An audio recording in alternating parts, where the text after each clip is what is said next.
I'm Forrest Baird, professor of philosophy at Whitworth University. And one of the objections that's frequently raised to religious belief in general, and especially belief in God, is that it's just wish fulfillment. That somehow people are believing this because it makes them feel better. This objection was best presented by Sigmund Freud in his book, The Future of an Illusion. His argument in here has basically two premises. The first premise is that people believe in God because it satisfies a deep psychological need. And his argument is that once we get these needs met through psychoanalysis or something, God will just disappear. That's why it's an illusion, and the future of this illusion is very bleak. The hidden assumption, however, is that beliefs that are held to satisfy deep psychological needs are usually false. Therefore, the belief in God is probably false. Now, I want to object to both premises of this argument. Let's take a look at that second one first, that beliefs that are held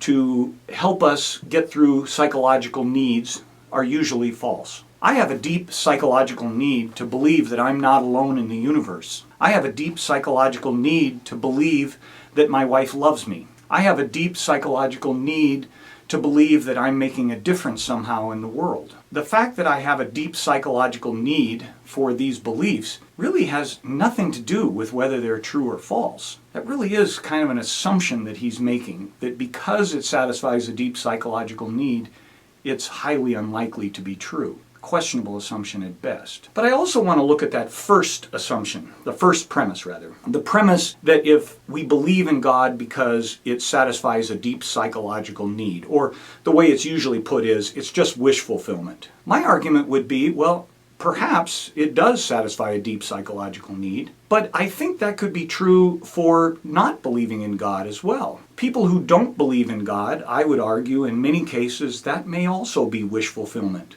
I have to admit, there are many times when I wish there wasn't a God because of the way I've been living or what I've been doing or thinking. It isn't necessarily positive for me that there's a God, and I think some atheists honestly don't want there to be a God, that perhaps there's some wish fulfillment going on there as well. So neither one of these premises, I think, holds much weight, and I think the argument is a really unfortunate one.